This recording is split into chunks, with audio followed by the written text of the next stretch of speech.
Hey everyone, Shane here with etrailer.com. Today I have a 2014 Mazda CX-5. I'm going to walk through how to install the etrailer.com Class 3 trailer hitch receiver. This is what our hitch is going to look like when it's installed. You can see the cross tube is completely hidden behind the fascia. The only thing we really notice is our receiver tube. So it maintains a nice clean look on the back of the vehicle. Being a Class 3 hitch, we're going to have a lot of different options. Cargo carriers, bike racks. If we want to tow a hitch, this hitch is going to be able to do that. 2-inch by 2-inch receiver tube opening, so it's going to be most common for a lot of different accessories. Reinforced collar to give us a little extra stability there. Hitch pin hole is going to be 5/8 inch in diameter. To take it standard 5/8 hitch pin. Pin and clip does not come with a hitch, however they can be found here at eTrailer. Rolled steel safety chain loops, so if you are pulling a trailer that has some larger size safety chain hooks, you can be confident they're going to fit.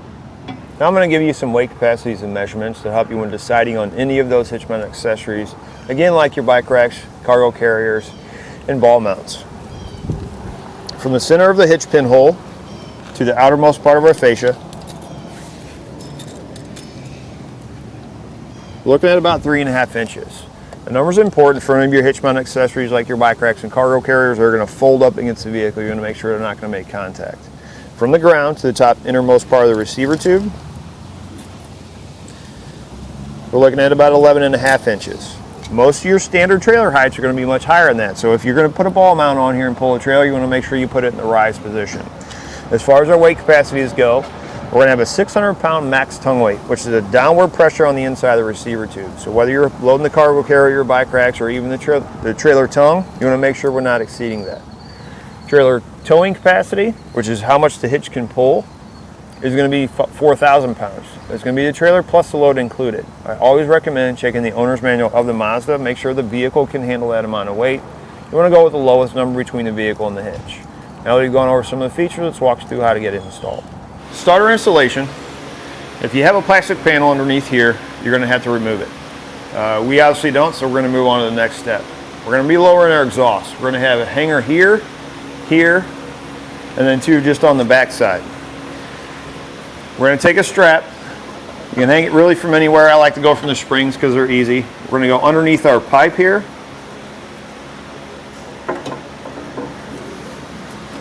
So that when we remove those hangers, our exhaust doesn't get damaged farther up. Now we're going to take some soapy water and we're going to spray it on each of our hangers.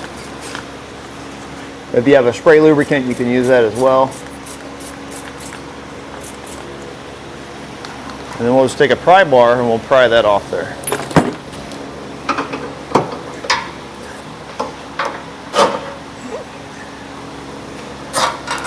And we're going to repeat that same thing for the 3 remaining hangers. Now your instructions aren't going to tell you this. I'm going to do it just to be safe. This wire that's connected right into the frame rail, I'm going to take a trim panel tool and pop that off. We're going to have one of these on each side. Once we get our hitch in place, we can always put that back in.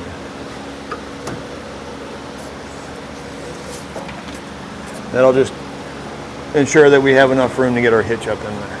We're going to have 2 pieces of tape on the outside of the frame rail we need to remove. You're going to have one here, you're going to have one here.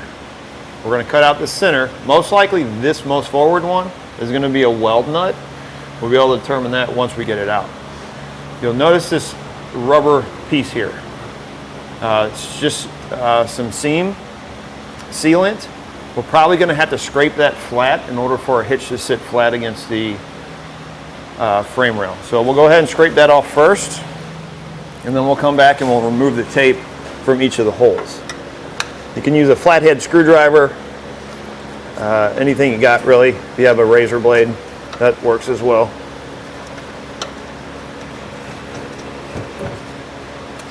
This forward on here is a weld nut, so we want to make sure that tape is not inside on the threads. Otherwise it could cause the bolt to go in crooked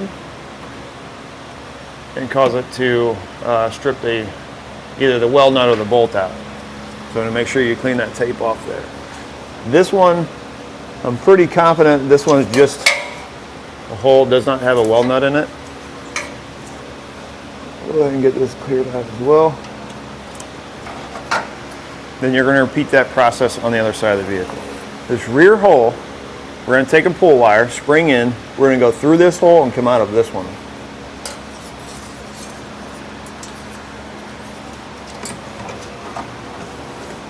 Feed that down like that. You're going to have a carriage bolt and a spacer block. Put the spacer block on the carriage bolt. We're going to thread it onto the wire. Feed the spacer block up inside first, followed by the bolt. Once you're able to pull it through, you're going to take it. You're going to push it in like that so it sits inside the frame rail. We're going to do that same thing on the other side. Next thing we're going to do is we're going to have 4 flat washers on our kit. They need to go on the inside of our hitch. They're going to go in between our hitch and our frame rail. And what we're going to do is we're just going to use a piece of tape. And this makes it a lot easier rather than trying to feed it in there when you're trying to put the bolt in. Do that, and then we'll cut out the center. And we'll repeat that for the 3 remaining holes. Now we'll get an extra set of hands. We'll go up over our exhaust. We're going to take our pull wires through the appropriate holes. We're going to go from the inside out. We're going to make sure that you pull this wire down and feed your hitch over the top of it. And we'll slide it up like that. We'll get our bolt.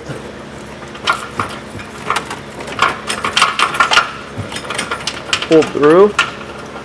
There we go. Once we get each side done, it'll hold our hitch up in place so we can install our remaining hardware.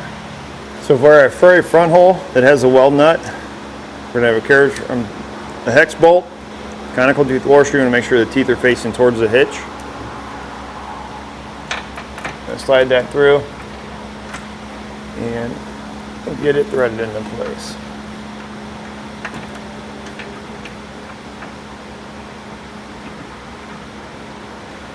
We're going to install a flange nut. Next thing we're going to do is we're going to take a 3/4 inch socket and we're going to tighten and then torque our hardware to the specifications and the instructions.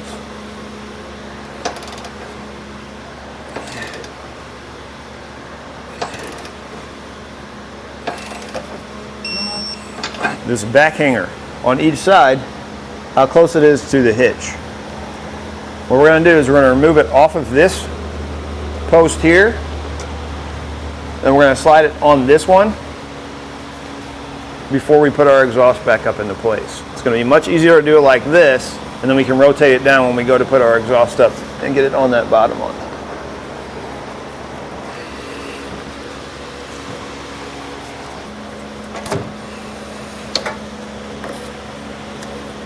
Once you've got your exhaust put back in place, you can go ahead and remove your strap. Once you've got it all in place, you're ready to go. It's going to do it for a look at installation of the eTrailer Class 3 trailer hitch receiver on 2014 Mazda CX-5.